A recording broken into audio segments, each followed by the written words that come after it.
Welcome back, friends, to another tutorial with Gems by Kelly. This tutorial is going to be part 1 of 2 where we're learning how to make rings.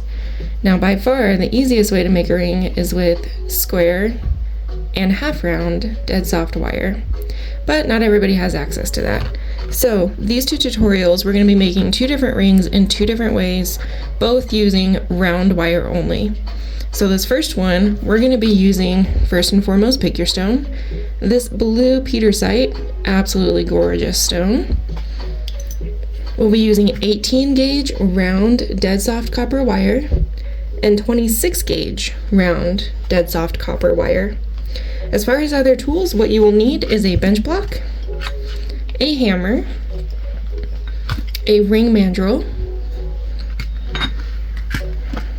flush cutters, and tweezer nose pliers. You can have your nylon pliers on standby just in case. Typically we don't use them a lot though.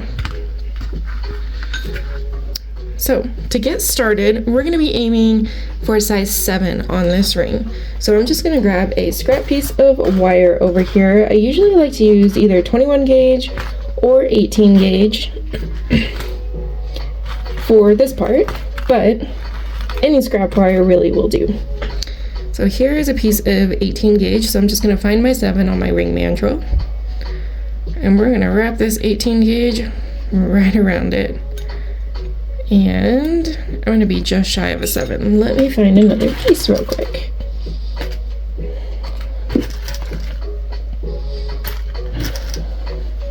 This one's a bit longer. This is a piece of 21 gauge. So we're going to go ahead and bend that all the way around, nice and tight up against the ring mandrel until it crisscrosses. We're going to go ahead and take our flush cutters and cut where it overlaps. Now I pinch down just enough to hold that wire in place and then cover it with my hands and give it a snip. That is going to be your ring size 7.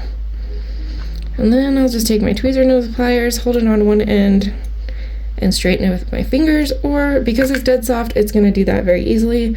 If you want, you can use your nylon pliers as well. This is going to be how we measure the length of our wires. So 18 gauge is going to be our base wires. So I'm just going to pull this out nice and long and straighten it. And again, you can use your fingers for that part, or you can use the nylon pliers. Now to measure for a ring, you take your scrap piece of wire that you just measured around your ring mandrel, and this does not have to be exact, not an exact science on this one. Having a little extra is completely fine. We're going to measure 3 times the length of that scrap piece of wire. And then I'm going to cut just a little bit extra, about a 1/2 inch or so below that. Now we can use this first piece of wire to help us measure 2 more pieces. Because we're using 18 gauge and a smaller cabochon stone, we don't need a whole ton of wires. So 3 wires will do. You are more than welcome to use 4 wires as well. If you want a nice big statement ring with lots of design on it, feel free to add even more wires. And 1 more piece.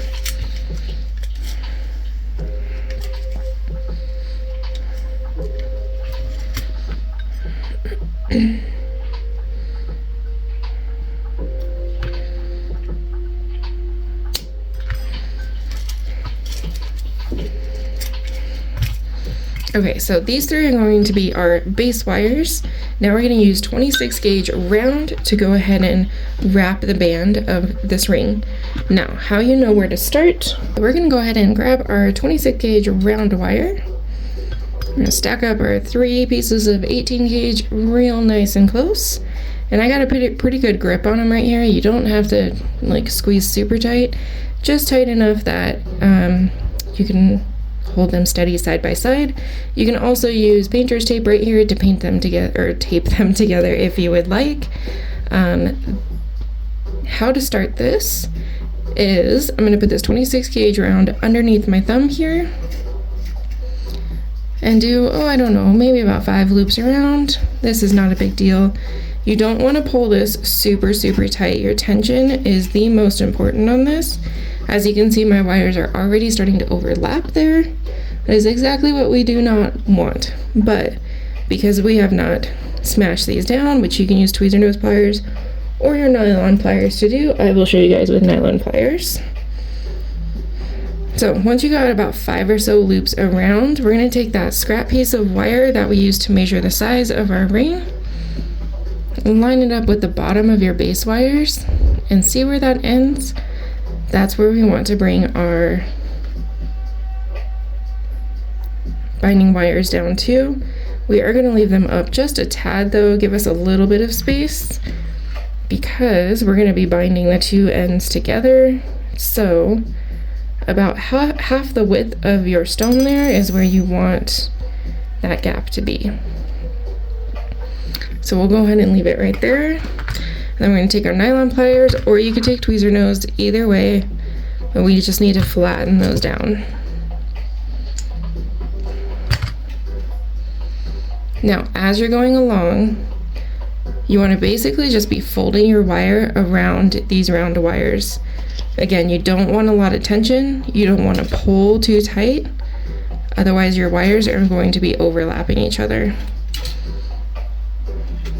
And as you're going along, if you start seeing that they do kind of get a little bit closer, let's see, I'll make it a little bit tighter here just so you can see.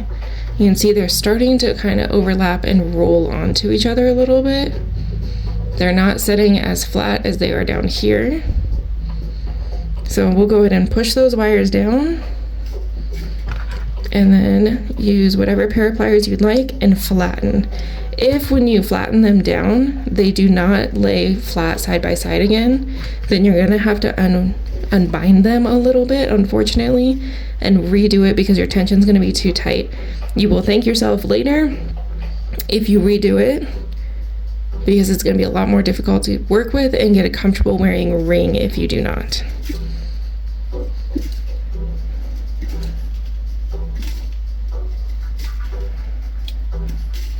So just continue going, folding that wire around your base wires. Once you get about 10 or so wraps up, go ahead and slide those bad boys down and give it a nice squeeze. Now, again, we want about half the width of our stone extra.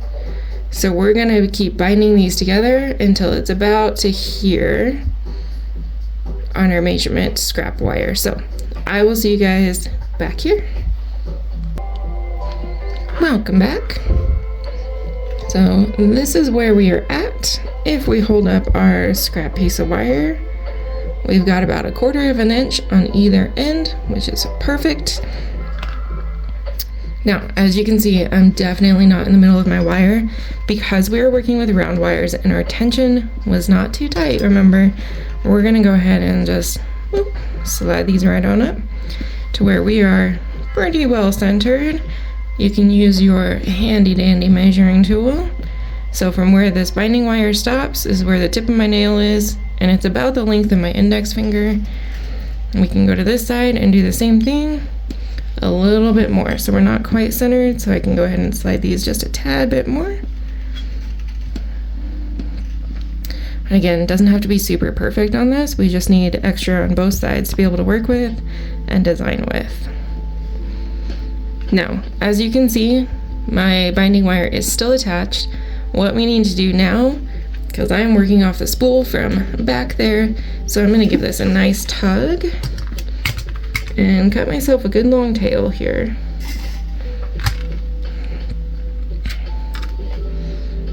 Now, where we started, I'm gonna go ahead and snip that. And as you can see where the top of my binding wires are, my next movement will be going over top. This one ends on the top, so you want these to be the same for the moment. Now we're gonna pull our ring mandrel back out. I'm gonna move this just so I don't hit it. Find our size 7. I'm gonna put the middle right over that 7 and put my thumb on there. Hold it nice and steady. We're gonna go ahead and bend this all the way around. Now, where your wires are gonna meet in the back, we are gonna let them crisscross. One above, one below. Now, in theory, this gap right here should be the same width as your stone. It may be a little bit bigger, and that's okay. Now, when I said that we need to bind these together, this is the part that I was talking about, where we bind all the wires together. I'm gonna bend these just a little bit further so they're better curved.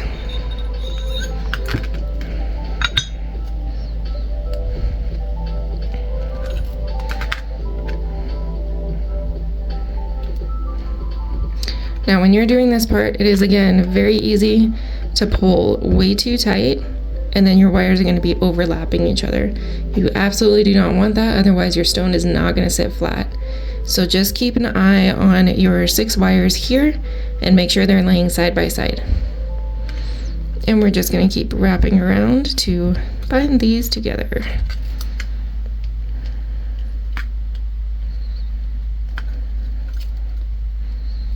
And after I've done a few, I'm going to go ahead and take my tweezer nose pliers and just push it right up against where I stopped binding there, and then give them a good squeeze.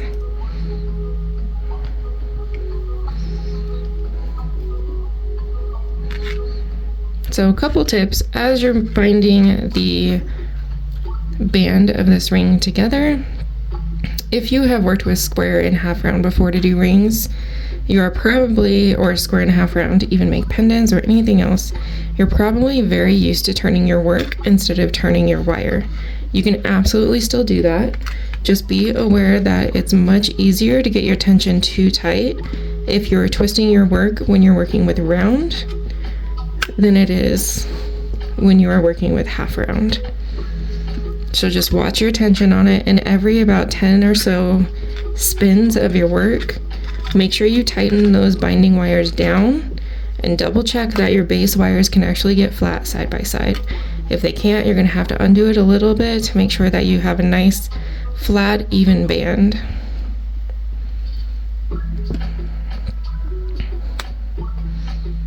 Okay, we're going to go ahead and push this over. And as I'm holding it with my thumb there on the top, I'm going to give it a nice good squeeze. Now we're almost about halfway across, so what I'm going to do is put this back on my ring mandrel. And why I'm doing this is because it's very easy to widen the size of your ring as you're pushing this binding wire through over and over. So as you can see, it's now sliding down all the way down to an 8. So we're going to lay our ring mandrel down with our ring on it, bring it down to the size 7, and just pull. And it's going to tighten up for us, and we can see about how much further we need to go. We're just going to keep checking ourselves to make sure that we're getting the right size in there.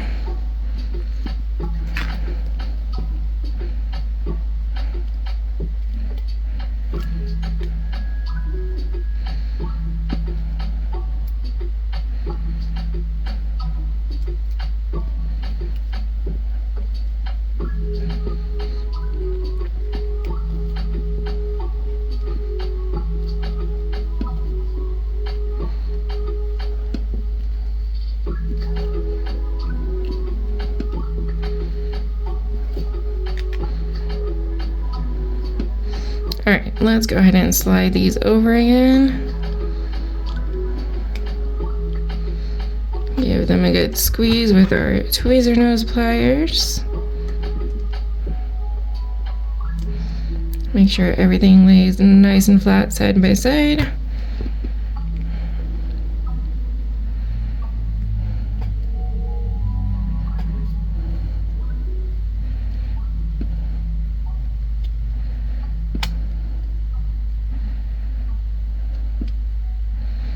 Alright, let's get it back on our ring mandrel and see where we're at. It's looking pretty good. It's going a little bit past, but we'll probably just do a couple more loops around. I might just do one more and then call it good. We'll do a couple, why not?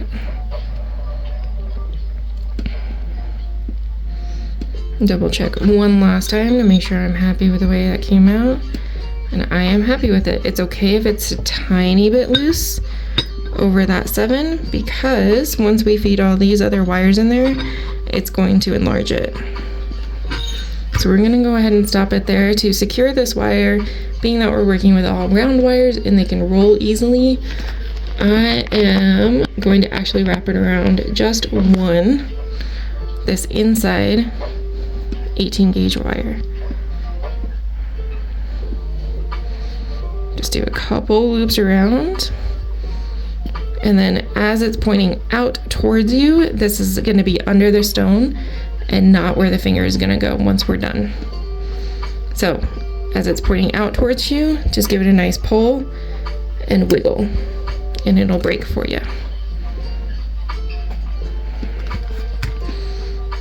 And I'm just going to go ahead and give everything another final squeeze, make sure it's nice and flat there for me. And we're gonna set our stone right on top of here.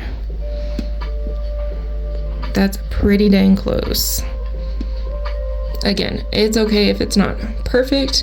You just don't want that base where your cabochon's gonna sit to be out here and your cabochon in here. Otherwise, these wires are not gonna be tucked in close enough to hold your stone nice and tight. So the first thing that you want to do is use these innermost wires to secure your stone in place. So we're just gonna reel rough here.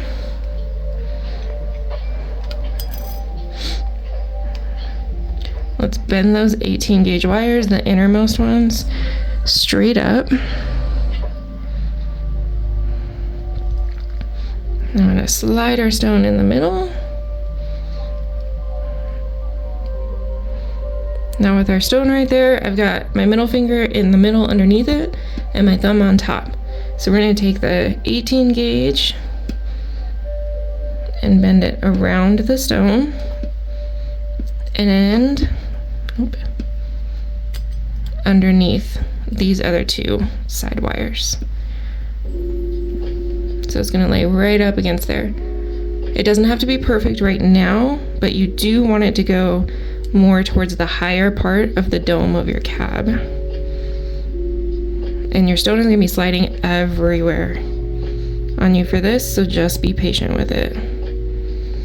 So now I'm holding this wire in place, the cabochon, and the ring in place while we bend this other wire around. Similar design. Just like that. Our stone's really wanting to turn, so I think I'm just gonna let it turn. You don't have to. Let's try it. I kind of actually really like it turned. So we're gonna go ahead and keep it turned. So now that we've got both wires on there, the stone is a little bit more snug. It can still wiggle, it can still pop out. So don't fully let go of your stone, but you can use your fingers to kind of shape it closer towards the shape of your stone. And I'm going to tighten this wire down first just because it's facing me.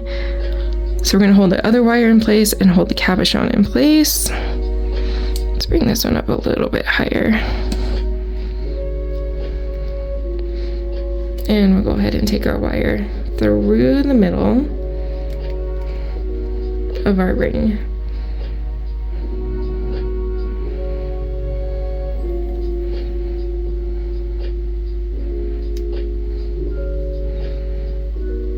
Now we're not going to fully cut it yet because we want to still be able to play with it if we need to. But let's go ahead and get this side tightened down as well.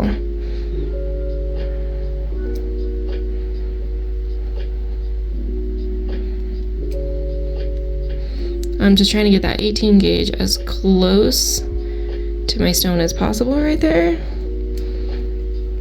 And bring my wire all the way around.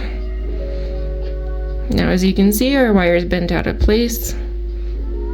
So we're just gonna bend them back to where we want them. You can use your tweezer nose pliers or any other pliers you have on hand to help shape this. I like using my fingers as much as possible, just so I don't mar the wire too much.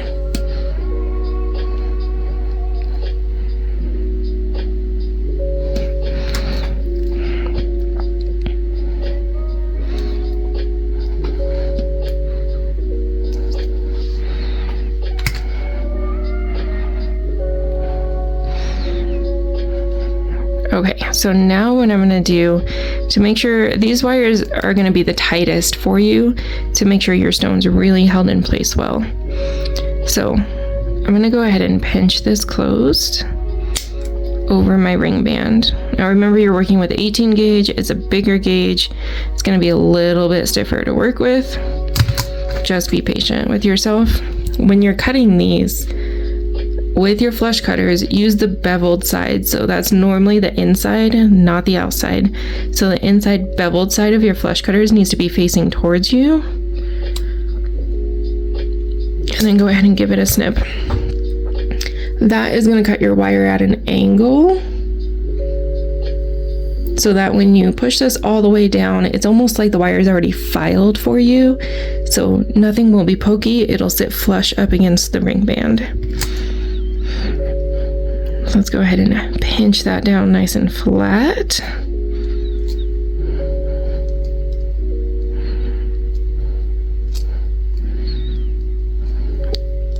And we'll do the same thing on the other side real quick.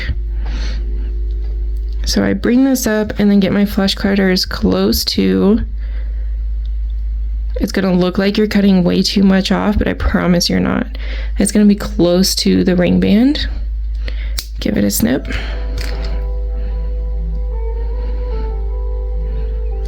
Because when you go and flatten it down, it's going to be pretty darn close to the width of your band. And this one is even going over, so we might have to cut it even shorter than that. Okay, now as you can see, the stone still moves a little bit in there. And again, some of that is due to this being round wire, not square wire. But that doesn't mean that you can't get a very secure stone with round wire only. The stone is not coming out, but it's loose, and we don't want a loose stone in here to even risk anything falling out. So once you got the shape looking pretty darn even the way that you want it, the wire that's closest to the stone, the part of the wire that is, I'm going to give that a squeeze down while I'm holding it with my thumb. And we're going to do the same thing on this side. So hold it with your thumb, hold your stone in place nice and firm, and give it a squeeze down. Now that stone is not wiggling at all. Like, that's quite a bit of force I'm putting on it. Not wiggling. Our wires are flush up against our stone on both sides. That is a secure stone right there. We don't have to do anything else with it if we don't want to, but that would take away the fun part of putting a design on this. So what I really like doing is adding weave and texture to stones. Being that we only have 2 more wires to work with on either side, I don't know that I'm going to do a weave on this one. You know what? Let's go ahead and do a weave on it. Why not? So we're going to take 28 gauge round on this. I'm going to show you one of my favorite weaving patterns to add to rings. So I'm just going to put a finger through the middle of the ring and hold that end of the wire on the top of the ring. We're going to do 2 full loops around the bottom wire, and then 2 loops around both.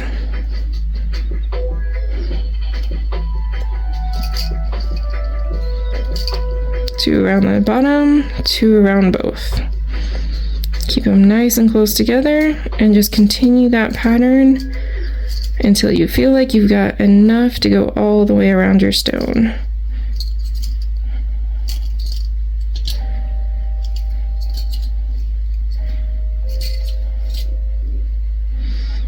Scooch them in nice and close, and I will be back once we've gotten further.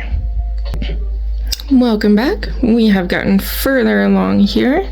So I'm going to go ahead and check to make sure that I've got enough of the pattern built up to reach all the way around to the other side. You also want to make sure that every few repeats of the pattern that you do, you're sliding your work down nice and close so you get this beautiful square pattern in the middle there. So my wire's still attached. We're going to get this part out of the way first. This was our beginning wire here. So holding your piece nice and tight, pull and wiggle, but don't let go of your wire. There we go. Okay, I am going to very gently twist these wires. You don't want to just shove it up against that stone because you do risk popping out that stone. You put too much pressure on it, it's going to push it right out. So we want to come around the outside of this wire that we already put down in the middle to secure it. And I do have plenty on here. It was actually the perfect amount. So you can see it's going over the side just a little bit. That's completely fine. So again, hold nice and firm. Give it a pull and wiggle. Being that it's 28 gauge, it's a pretty small gauge, it should break pretty easily for you. I'm just gonna bend these up out of the way. Now you can see I'm going right over top where that securing wire was before. It's just gonna give it a little extra security.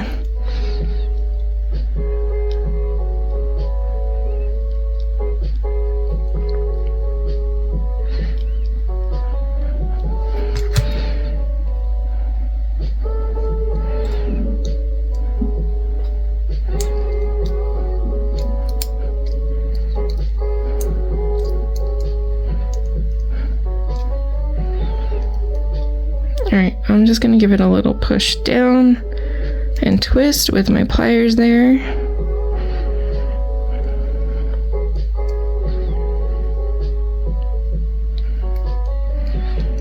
I was kind of wanting it to stick out, but I actually kind of like that.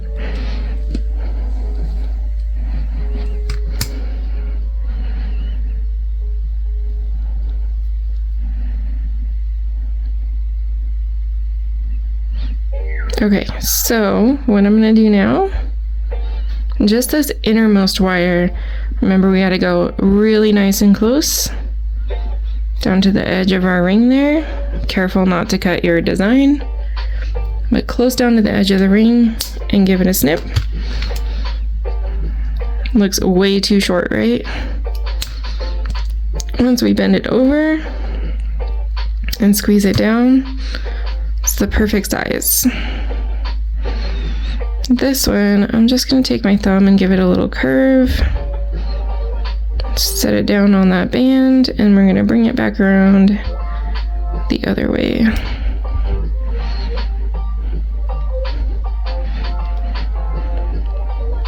And same thing with this part sticking up. I'm literally resting my pliers on top of the band there. And it's still going to be long enough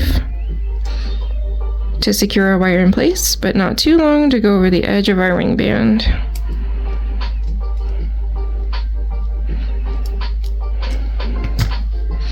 Okay, now we're just going to repeat that same weave on this side. Now, an easy way to tell how long you need to do the second side is you count the pattern on this side. So where it ended here, I like to count the ones going over both wires. They're a little bit easier to see. Let me scoot that back in. There we go. So we have 1, 2, 3, 4, 5, 6, 7, 8, 9, 10, 11, 12, 13, 14, 15, 16, 17, 18, 19, 20.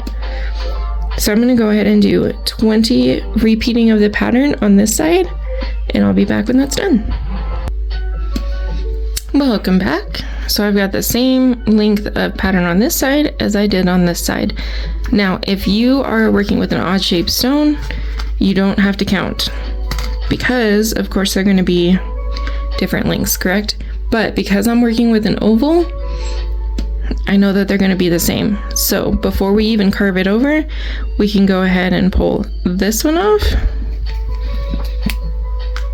And we can go ahead and pull this one off. So because these two wires are still all the way out and not against our piece, I'm going to put an index finger above my weaving wire, my middle finger below my weaving wire, and my thumb directly on top of where my weave stops.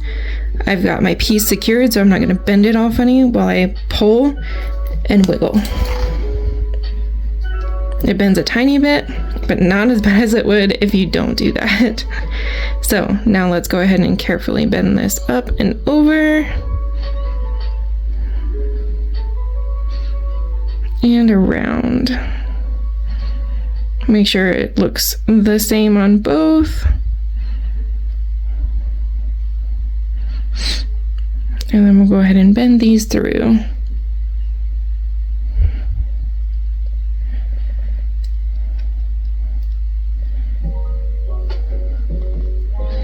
Now this one twisted upright, so this one's laying flat. So we're gonna go ahead and just twist it back down so that we're getting a similar look on both sides. There we go. Okay, go ahead and pull that inner wire up.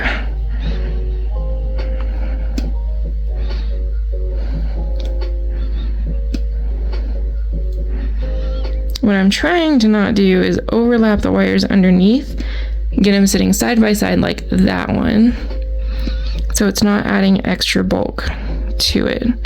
So I'm just wiggling them around until I get them to that spot. There we go, just like that. Pull it straight up.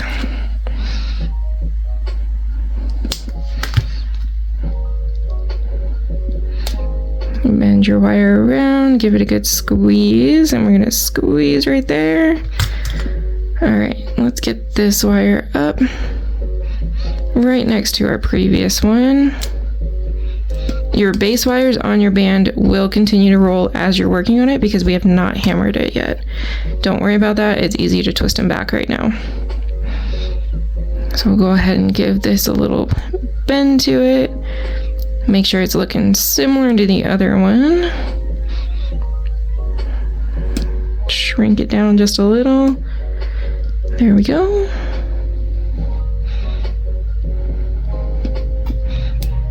And push that end wire through, pull it straight up. Set our flush cutters right up against our ring band and give it a clip. Now hold that curve in place while you bend that end down so that you don't mess up the shape of your curve.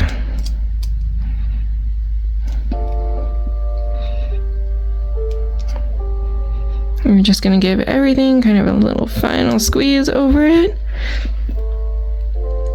There is your ring. You can give it a look over, bend any other wires around the way you want it. Again, that ring is solid. It's not going anywhere.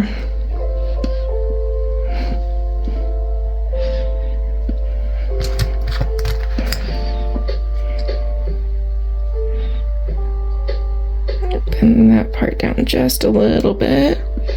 Did you guys see my pliers like move? Time for some new pliers. There we go. Okay, the final step, I'm just making sure these are up high enough. Run our cap here really quick.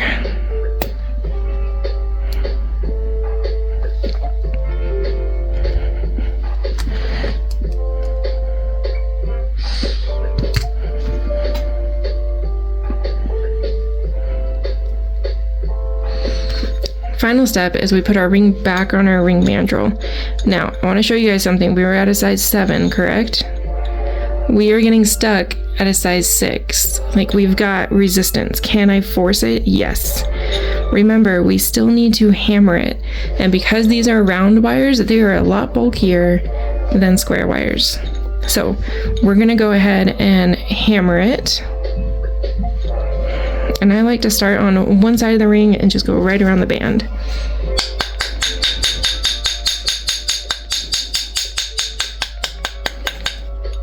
Please watch your fingers doing this.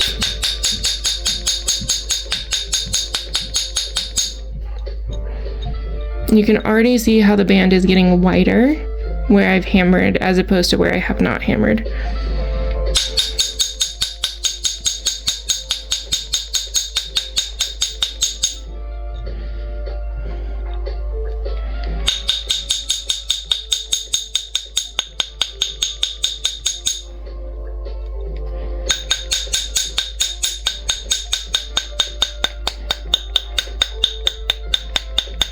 And I do hammer over this curve every single time, whether I'm using square or round, just to make sure it stays in place more. So that's worth hardening it. So as you can see, we now actually got it to a 7.5 just by hammering it. So we went up a size and a half by hammering that flat. But I put quite a bit of effort into that hammer to flatten it. So just be aware, you can tap it lighter than what I did to kind of get your sizing correct, and then go back for tapping it another way all the way around, another time all the way around if you do need to widen it. But yeah, we were aiming for 7, we got closer to 7.5, but that is the tutorial for using all round wire to make a ring for a cabochon. The next ring tutorial will be using all round wire to make a ring using a faceted stone, and we're going to use one of these Mystic topazes. Aren't they gorgeous? I just love these. So come back for that one. I will see you guys in part 2.